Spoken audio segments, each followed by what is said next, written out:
تو وہ اس سے پہلے سنت میں اسٹیبلش ہو چکی ہے.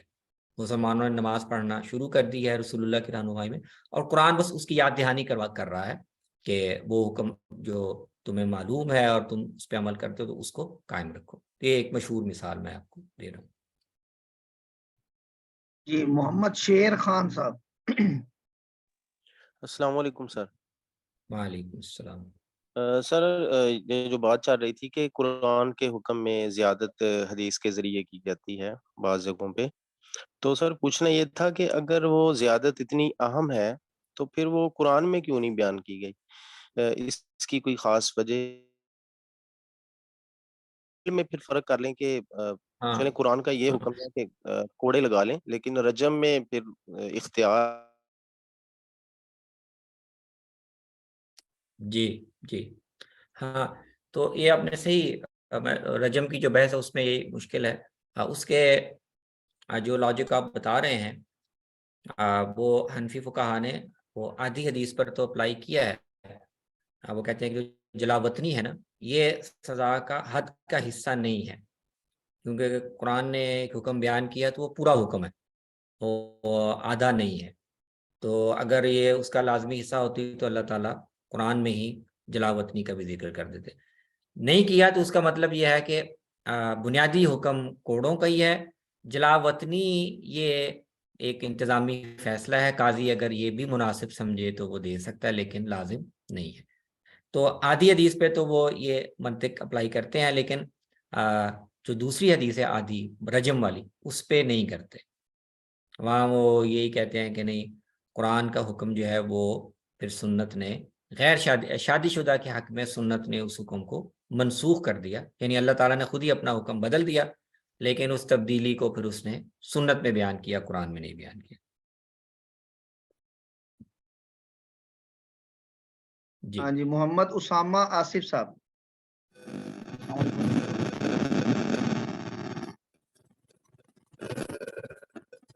میری آواز ہاں جی آواز آ رہی ہے, فرمائیں. اچھا, میرا سوال یہ ہے کہ آپ موسم کی تعریف کس طرح کرتے ہیں؟ محسن کا مطلب قرآن مجید میں محسن کئی معنوں میں آیا ہے, لیکن یہ رجم والی بحث میں محسن کا مطلب ہوتا ہے شادی شدہ, جس کی شادی ہو گئی. تو قرآن کے اندر ڈفرینٹ آئی ہے, تو ان میں کس طرح کام کس میں شیزا مجھے پوری آواز نہیں, آپ ذرا نہیں اسامہ بھائی آپ کی آواز نہیں آ رہی صاف, نیٹ ورک ایشو ہے کوئی. یہاں تو ادھر چیٹ میں لکھ دیں. آپ چیٹ میں لکھ دیں تو ہم پھر انشاءاللہ. یامین رحیلہ صاحب فرمائیں گے. آپ اپنا مائک اوپن کر لیں. جی السلام علیکم ورحمۃ اللہ وبرکاتہ. وعلیکم السلام. مولانا آپ کا لیکچر سے یہ تو بہت اچھی طرح سے واضح ہو گیا کہ قرآن اور سنت کا باہمی تعلق ایک دوسرے سے خاصا جڑا ہوا ہے, لیکن اگر کچھ چیزوں کے نفاذ میں کچھ مسئلہ ہو, جیسے حدود کا نفاذ ہے, تو آپ کیا سمجھتے ہیں کہ اسلامائزیشن کے عمل میں یہ اختلافی نقطہ نگاہ جو اس سے متعلق ہے یہ مددگار ہے یا رکاوٹ بن رہا ہے؟ سوال مجھے پوری طرح گرفت میں نہیں آیا, اگر تھوڑا سا آپ مزید واضح کریں. جی پوچھنا میں یہ چاہ رہی ہوں کہ قرآن اور سنت کا باہمی تعلق تو واضح ہو گیا ہے کہ پیغام اور صاحب پیغام الگ الگ چیزیں نہیں ہیں, لیکن اس میں کچھ اختلافی نقطہ نگاہ ہے, جیسے حنفی کا مختلف نقطہ نگاہ ہے, شافعین کا مختلف ہے. تو اگر ہم اسلامائزیشن کا پروسیس شروع کرتے ہیں, جیسے چوری کرنے کی سزا ہاتھ کاٹنا ہے, تو اس میں آپ کیا کہتے ہیں کہ یہ اختلافی نقطہ نظر ہمارا اسلامائزیشن کے پروسیس میں مددگار رہے گا یا رکاوٹ بنے گا؟ اچھا, ہاں تو دیکھیں رکاوٹ تو نہیں بنتا, کیونکہ جو بھی اختلافی فقہی اختلافات ہیں آپ نے ان میں سے کسی ایک رائے کو ہی بنیاد بنانا ہوتا ہے نا. تو وہ جو بھی آپ کے یہاں قانون سازی کا میکانزم ہے وہ کوئی مجلس کرتی ہے یا پارلیمنٹ کرتی ہے یا کوئی بادشاہ, جو بھی ہے, جو بھی آپ نے اتھارٹی, وہ جس تعبیر کو اختیار کر لے اور قبول کر لے تو وہ قانون بن جاتی ہے. آسانی اس لحاظ سے ہوتی ہے کہ اگر فقہی اختلاف ہے تو آپ کے پاس کافی گنجائش ہوتی ہے، آپ عملی حالات کو، پیچیدگیوں کو، ان مختلف آراء کے ان میں آپ کے پاس اختیار ہوتا ہے، تو جو آپ کو حالات میں زیادہ مدد دے رہی ہو مسئلے کو سلجھانے میں، آپ اس رائے کو لے سکتے ہیں۔ تو اختلاف جو ہے وہ تو مدد ہی دیتا ہے آپ کو۔ ہاں، جب ایک دفعہ آپ نے ایک رائے قانون بنا دی تو پھر نفاذ اسی کا ہوگا۔ جی آصف شیخ صاحب، جی جناب۔ جی السلام علیکم۔ جی وعلیکم السلام۔ سر جی میرا سوال یہ ہے کہ جو رجم کے بارے میں آپ نے فرمایا ہے، تو اس میں کچھ علماء شادی شدہ کے لیے رجم کی سزا تو نہیں ہے، بلکہ وہ کہتے ہیں کہ رجم کی سزا تو کسی اور چیز کے لیے ہے، کوڑوں کی سزا ہی ہے، چاہے شادی شدہ ہے چاہے وہ غیر شادی شدہ ہے۔ جی، میں نے اصل میں وہ جو روایت میں عام زیادہ تر میں نے وہ ذکر کی ہیں آراء جو روایت میں موجود ہیں۔ تو یہ اب جدید دور میں 20ویں صدی میں آپ دیکھیں تو اس میں تو کافی اہل علم اس کی طرف رجحان رکھتے ہیں، بڑے بڑے اہل علم، مستند اہل علم۔ لیکن بہرحال جو ہماری فقہی روایت ہے یا محدثین کی روایت ہے اس سے تو ظاہر ہے یہ مختلف ہے، لیکن اب کافی اہل علم جو ہے وہ یہ رائے دیتے ہیں کہ کوڑوں کی سزا اصل ہونی چاہیے اور رجم اور جلاوطنی کو تعزیری یا اختیاری یا ثوابدیدی سزا ہونا چاہیے۔ اچھا جی، یہ چودھری عمار حمید صاحب، ان کا ریز ہینڈ والا آپشن نہیں چل رہا، تو آپ اپنا سوال پوچھ لیں، پھر آخر میں ہم ایک سوال رہ گئے۔ جی شکریہ سر۔ سر ابھی آپ نے اپنے ڈیبیٹ کے اندر بھی ایکسپلین کیا فقہی اختلاف کو، اور ابھی میری بہن نے بھی ایک کویسچن کیا کہ جو فقہ کا اختلاف ہے اس کی وجہ سے قوانین کے مسائل کے اندر دشواری پیش آ رہی ہے یا یہ فائدہ مند ہے، تو آپ نے اس کے جواب میں بتایا کہ جی نہیں، مشکلات تو نہیں ہیں، لیکن دیکھنا یہ ہے کہ معاشرے کے اندر یہ جو ڈائیورس کا سسٹم ہے، جیسے ہی طلاق ہوتی ہے تو اس میں پھر علماء کود پڑتے ہیں، حنفی کہتا ہو گئی یا تو بریلوی کہتا نہیں ہوئی، شافعی کہتا ہو گئی یا تو فلانا کہتا نہیں ہوئی۔ ایک تو آپ اس چیز کو بیان کر دیجئے گا، دوسرا کیا دور حاضر کے اندر ان تمام فقہی اختلاف کو ختم کرتے ہوئے کوئی نئی فقہ نہیں بن سکتی؟ ایک دوسرا میرا سوال یہ ہے کہ قرآن کے جو الفاظ ہیں وہ خدا کے ہیں، اور حدیث وہ ہے جو جناب نبی اکرم صلی اللہ علیہ وآلہ وسلم نے بیان کی، اور سنت ان کا ایکٹ ہے۔ تو قرآن کے اندر کچھ الفاظ یا آیات جو ہیں وہ جیسے حضرت عمر رضی اللہ تعالیٰ عنہ کے اقوال تھے جن کو قرآن نے بیان کر دیا حضرت عائشہ کے بارے میں، تو وہ جو آیات حضرت عمر کی زبان سے نکلی تھی ان کے بارے میں آپ کیا فرمائیں گی؟ اس کے بارے میں بھی جواب دے دیجیے، شکریہ سر۔ اچھا، مجھے شاید آپ کا کوئی سوال بھول جائے۔ پہلا آپ نے یہ کہا تھا کہ علماء اس میں کود پڑتے ہیں، تو وہ ظاہر ہے وہ قانون اختلاف کا ایشو نہیں ہے، وہ علماء کا ایشو ہے نا، کہ ایسی چیزیں جن کا تعلق قانون سے ہونا چاہیے، طلاق ہوئی ہے یا نہیں ہوئی، وہ ایک لیگل پروسیجر سے اس کو طے ہونا چاہیے۔ وہ جب آپ فتووں کو سپرد کریں گے تو فتوے تو ظاہر مختلف ہی ہوتے ہیں، تو اس کا حل یہ ہے کہ اس طرح کی چیزوں کو فتووں پر چھوڑنے کے بجائے اس کو ایک قانونی اس کا طریقہ بنا دیا جائے، اور اسی پروسیس سے جو چیز طے ہو کہ طلاق ہوئی ہے یا نہیں ہوئی اسی کو ویلڈ مانا جائے، تاکہ لوگ جو ہیں وہ خامخواہ کنفیوژن میں نہ مبتلا ہو۔ اس سے آگے کیا آپ نے کہا تھا؟ کیونکہ آپ نے کہ دور حاضر کے اندر باقی جو فقہ نئی ہیں ان کی فقہ علیحدہ نئی فقہ کا قیام ہو سکتا ہے کہ نہیں؟ عملاً تو دیکھیں نئی فقہ بنی گئی ہے، کیونکہ جو ساری پرانی فقہیں تھیں جن کے ایک دور میں ایک جگہ پر ایک ہی فقہ کے مطابق قانون سازی یا فیصلے ہوتے تھے، اب تو دنیا میں عملاً کہیں بھی نہیں ہے، صرف افغانستان کو آپ کہہ سکتے ہیں، وہاں پر وہ شاید، باقی تو جہاں پر بھی نیشن اسٹیٹس ہیں تو وہ کوئی نیشن اسٹیٹ کسی شاید ملائیشیا وغیرہ میں، انڈونیشیا میں شافعی فقہ ہے تو آفیشلی وہ اس کو فالو کرتے ہوں، لیکن کئی جگہوں پر ان کو بھی دوسری فقہوں سے استفادہ کرنا پڑتا ہے۔ تو زیادہ تر کو ریاستوں میں تو ایسا نہیں ہے۔ پاکستان میں آپ دیکھیں کسی ایک فقہ کی کوئی پابندی قانونی آئینی طور پر نہیں ہے، اور جو عملاً یہاں پہ قانون سازی ہوئی ہے وہ بھی بہت سی فقہوں سے استفادہ کر کے ہی بنی ہے۔ تیسرا سوال تھا کہ قرآن تو خدا کے الفاظ اور حدیث حضور کے الفاظ ہیں، تو قرآن میں کچھ آیات جیسے حضرت عمر کی زبان سے بھی گئی ہیں،